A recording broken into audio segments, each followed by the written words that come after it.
Olá, queridos estudantes do Colégio Cometa. Aqui quem fala é o professor Max da disciplina de Química e nessa videoaula tratarei sobre a correção comentada do mini-teste. De acordo com as observações de Dalton nas reações químicas. Letra A. A massa de produtos é sempre diferente da massa de reagentes que a originou. Letra B. A água sempre participa das reações fornecendo átomos de oxigênio e de hidrogênio para a formação de produtos. Letra C. A quantidade de reagente não influencia na quantidade obtida do produto. Letra D. O gás liberado na reação é o reagente. Letra E. Em uma reação química, o modo de agrupamento dos átomos é alterado. Então, segundo os postulados de Dalton que a gente estudou, dentre essas questões, a alternativa correta é a letra E, que segundo Dalton, de fato, quando acontece uma reação química, os átomos, que formam, ele utiliza até o termo de átomos compostos. Então, os átomos compostos, eles têm sua estrutura rearranjada, ou seja, o agrupamento ele é reformulado, dando indício que houve uma reação química. É correta a seguinte afirmativa. Letra A. A alotropia é o fenômeno que acontece com algumas substâncias simples, diferentes, formado pelo mesmo elemento químico.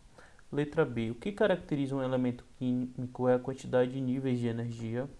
Letra C. Substâncias compostas são constituídas por átomos de números de massas diferentes. Letra D. Átomos de elementos químicos diferentes têm sempre números de elétrons diferentes. Letra E. Uma substância pura, independente do processo de separação, sempre apresenta a massa dos seus elementos em proporção variável.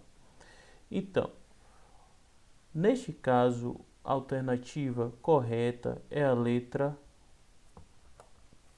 A, pois quando a gente trata sobre a alotropia é um fenômeno que acontece com substâncias simples.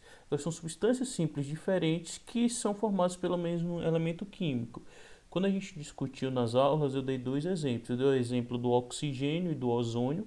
São substâncias simples, porém diferentes. O que muda de um para o outro é sua atomicidade.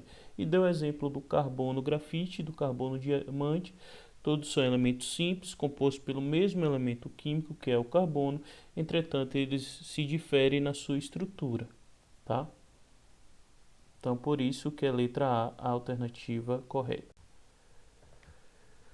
Com relação ao átomo que possui 6 prótons, 5 nêutrons e 6 elétrons, pode-se afirmar que seu número atômico é 11, B, seu número de massa é 6, C. A massa atômica é praticamente a soma das massas de 6 prótons e 5 nêutrons.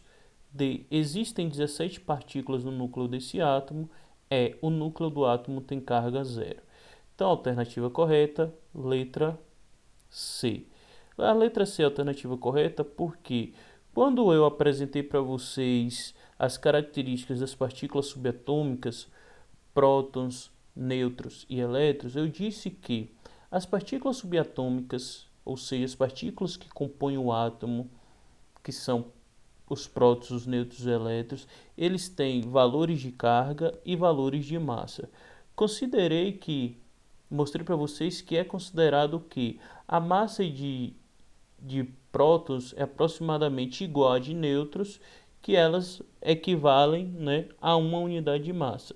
Já a massa do elétron é aproximadamente igual a zero. A gente considera a massa do elétron, não considera a massa do elétron para efeitos de cálculo. Por isso que a alternativa, quando a gente pensa na massa total do átomo, é a massa das partículas que o compõem. Então, por isso que a alternativa correta é a letra C.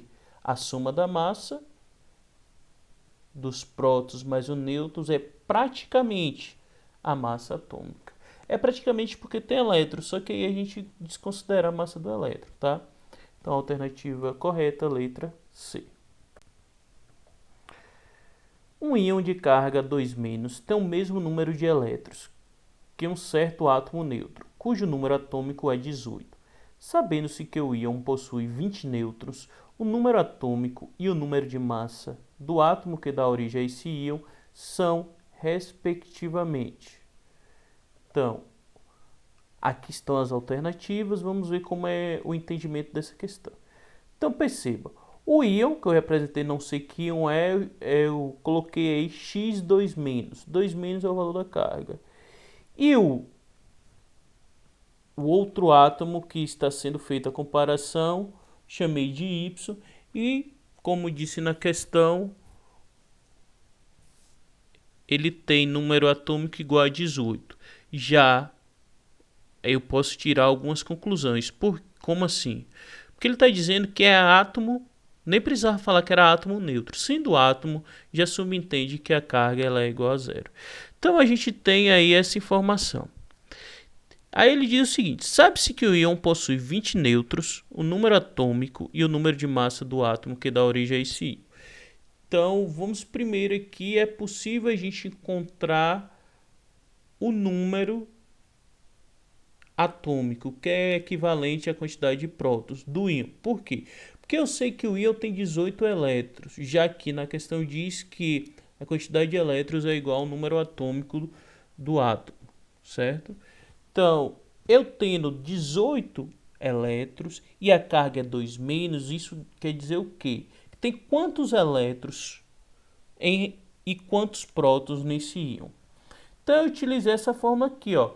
Quantidade de carga total é igual a quantidade de carga de prótons mais quantidade de carga de elétron. Para o íon, -2 igual a quantidade de carga do próton mais quantidade de carga relativa aos elétrons que possui, que é -18. Então, carga igual a 18 menos 2, quantidade de carga, a carga vai ser igual a 16. 16 cargas positivas equivale a 16 prótons. Se eu tenho o número de prótons, consequentemente eu sei o número atômico.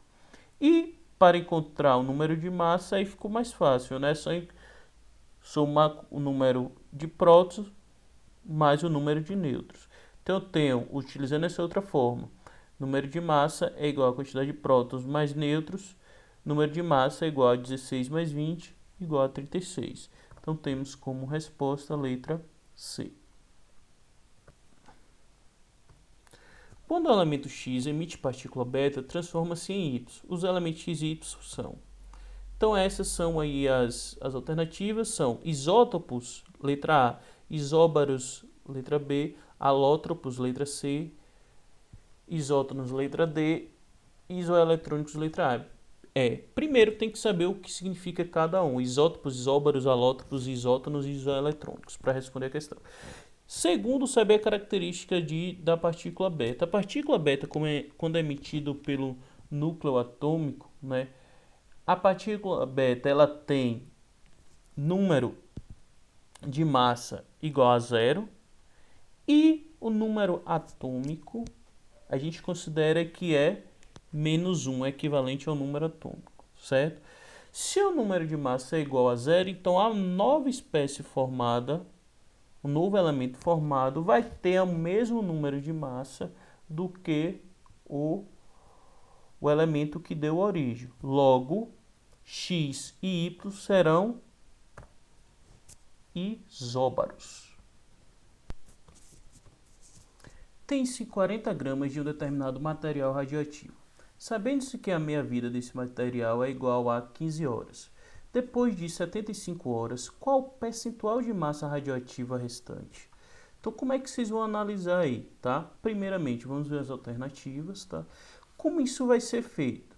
Como ele quer saber o resultado em percentual, eu vou iniciar considerando que 40 gramas equivale a 100% da amostra, tá? E aí vou estabelecendo os intervalos de meia-vida, tá? Até chegar a 75 horas. E foi assim que eu fiz, tá? De 100% para 50% é um intervalo de meia-vida. Então se passaram 15 horas. De 50 para 25 mais 15 horas. Então a gente já tem 30 horas passadas.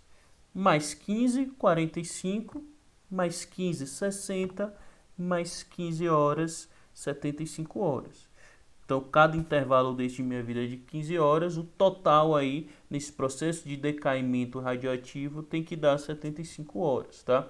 E aí eu vou fazendo de intervalos, nesse caso, utilizei a porcentagem, porque a resposta me pede em porcentagem. Sempre considerando a massa total como 100%, eu vou diminuindo a massa pela metade até chegar ao resultado desejado, tá? Até chegar ao intervalo de 75 horas. Logo, eu tenho aí como resposta certa para essa pergunta a alternativa de letra E.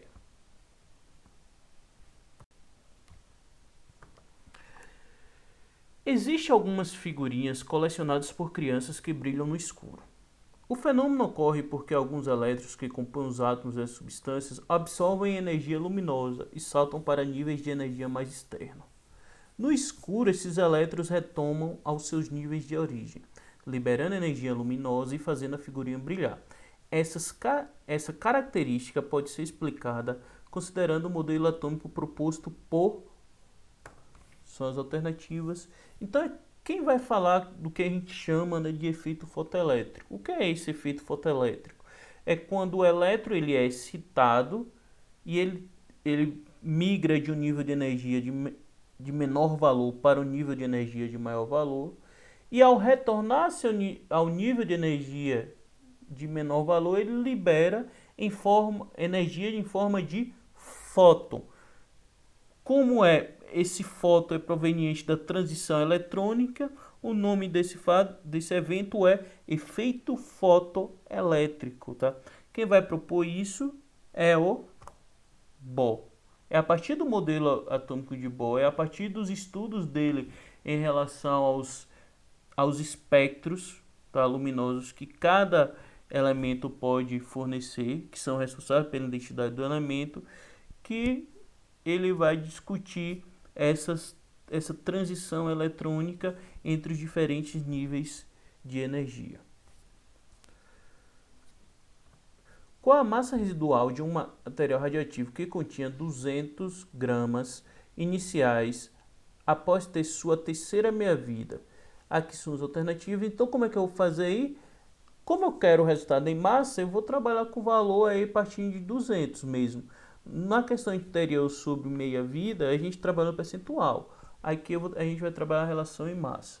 Então, são 3 intervalos de meia-vida. Então, eu vou fazendo aí cada intervalo, ou seja, o intervalo de meia-vida corresponde à redução pela metade da massa. Então, em 200 para 100 gramas, uma meia-vida, para 50, 2, para 25, 3 meia-vidas, como vocês podem observar, tá?